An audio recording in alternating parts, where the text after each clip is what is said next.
Hello दोस्तों, welcome to our YouTube channel. आज हम लेकर आए हैं आपके लिए ब्लैक बुक की वोकैब को याद करने की एक जादुई ट्रिक। अगर आप इस तरीके से वोकैब को याद करते हैं तो आपको वोकैब लाइफ टाइम याद रहने वाली है। दोस्तों, आपसे निवेदन है कि अगर आपको हमारी ये ट्रिक अच्छी लगे तो प्लीज़ चैनल को सब्सक्राइब करना और कमेंट में ज़रूर बताना कि आपको ये ट्रिक कैसी लगी। आइए स्टार्ट करते हैं अपने पहले वर्ड एसिडोसियस से, जिसका मतलब होता है हार्ड वर्किंग यानी कि मेहनती। अब बात आती है कि इसे याद कैसे करें। देखिए, हमारे एसिडोसियस वर्ड में एक वर्ड लिखा है एस। क्या लिखा है? एस लिखा है, जिसका मतलब होता है गधा। तो आपको पता होगा कि गधा जो बेचारा पूरे दिन काम करता ही रहता है, यानी कि गधा क्या होता है? बहुत मेहनती होता है। तो इसी एस को पकड़कर हम इस वर्ड को याद करेंगे, एसिडोसियस, जिसका मतलब क्या होता है? हार्ड वर्किंग यानी कि मेहनती। नेक्स्ट है हमारा सेकंड वर्ड स्नैग। स्नैग का मतलब क्या होता है? ऑब्स्ट्रैक्ट यानी कि बाधा डालना। अब बात आती है कि इसे याद कैसे करें। देखिए, स्नैग जी दो वर्ड से मिलकर बना है, एस प्लस नैग। तो एस का मतलब क्या हो गया? शेष, और नाग का मतलब हो गया नाग। दोस्तों, अगर हमारे रास्ते में शेष नाग आ जाए तो वह हमारे रास्ते में कठिनाई यानी कि बाधा ही डालेगा। तो स्नैग यानी कि शेष नाग से याद हुआ स्नैग, जिसका मतलब होता है ऑब्स्ट्रैक्ट यानी कि बाधा डालना। एस प्लस नैग स्नैग, जिसका मतलब होता है ऑब्स्ट्रैक्ट बाधा डालना।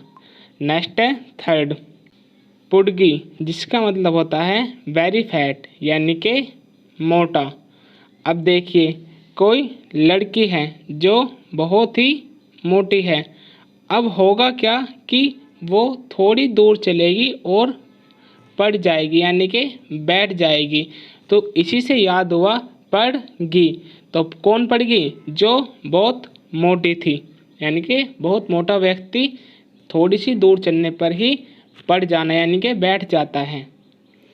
तो नेक्स्ट है हमारा फोर्थ एल्फ, जिसका अर्थ होता है ग्नोम या फिर ड्वार्फ, यानी कि सॉरी दोस्तों, ये गलती से बीना लिख गया, यहाँ था बोना।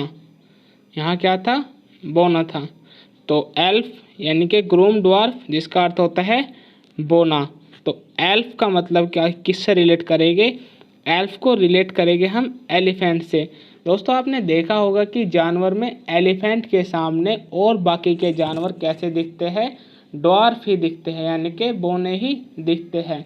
तो एल्फ से याद हुआ हमें ड्वार्फ और ग्नोम, जिसका अर्थ होता है बोना। नेक्स्ट है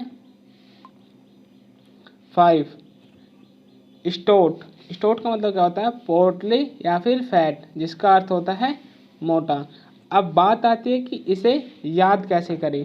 देखिए, स्टोट वर्ड जी है दो वर्ड से मिलकर बना है, एस टी प्लस आउट।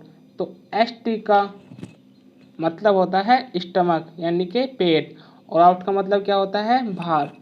तो जिसका पेट बाहर आया रहता है तो उसे हम क्या कहते हैं कि यह तो बहुत फैटी इंसान है, यानी कि फैटी मैन है। तो फैटी का मतलब क्या हुआ? मोटा। स्टोट का अर्थ होता है पोर्टली फैट, जिसे हिंदी में कहते हैं मोटा। तो ये भी याद हो गया हमारे। अब नेक्स्ट देखते हैं हम सिक्स्थ मिंगी। मिंगी का अर्थ होता है मिजरली यानी कि कंजूस। तो इसे याद कैसे करेंगे, आइए देखते हैं। तो इसकी ट्रिक है मिंगी। मिंगी को रिलेट करेंगे हम मुंजी से, यानी कि मुंशी।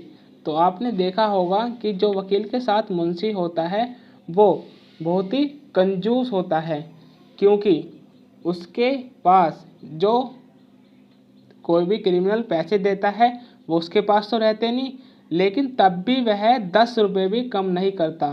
तो मिंजी से क्या हुआ? मुंशी, जो बहुत क्या होता है? कंजूस होता है। तो ये भी याद हो गया हमारे। नेक्स्ट है सेवंथ। सेवंथ में कहा है स्वेरिंग। स्वेर्व क्या होता है? स्वेर्व क्या होता है? स्वेर्व होता है कैरीन या बैंड, जिसका अर्थ होता है हिंदी में झुकना। तो बात आती है कि इसे याद कैसे करें। स्वेर्व का मतलब क्या होता है? झुकना। तो याद करेंगे हम इसे स्वेर्व यानी कि सवेरे। तो अब एक लड़की है करीना नाम की। किसकी? करीना नाम की, जो रोज सवेरे उठकर योगा करती है यानी कि झुकती है। तो ये भी याद हो गया। सवेरे का मतलब क्या होगा? करीन बैंड यानी कि झुकना। सवेरे सवेरे उठकर वो क्या करती है? योगा करती है यानी कि झुकती है। नेक्स्ट है एट। एट में कहा है एडिपोज। एडिपोज का मतलब क्या होता है? कॉर्पुलेंट, जिसका अर्थ होता है मोटा। तो देखिए बारी आती है कि इसे याद कैसे करें। एडिपोज ये दो वर्ड से मिलकर बना है, एडी प्लस पोज। तो एडी का मतलब क्या हो गया? आधी। पोज का मतलब पोज।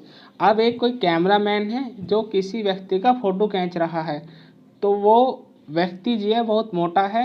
तो कैमरामैन कह रहा है उसे कि आपकी फ़ोटो आधी आ रही है, थोड़ा और पीछे को हो। तो आधी पोज का मतलब फोटो। तो आधी पोज का मतलब क्या हो गया? कॉर्पुलेंट यानी कि मोटा। तो आधी फ़ोटो आ रही है तो मोटा ही होगा, रियली सी बात है, वो तो मोटा ही होगा वो। तो ये भी याद हो गया। एडिपोज का मतलब क्या होता है? कॉर्पुलेंट यानी कि मोटा। नेक्स्ट है नाइन्थ।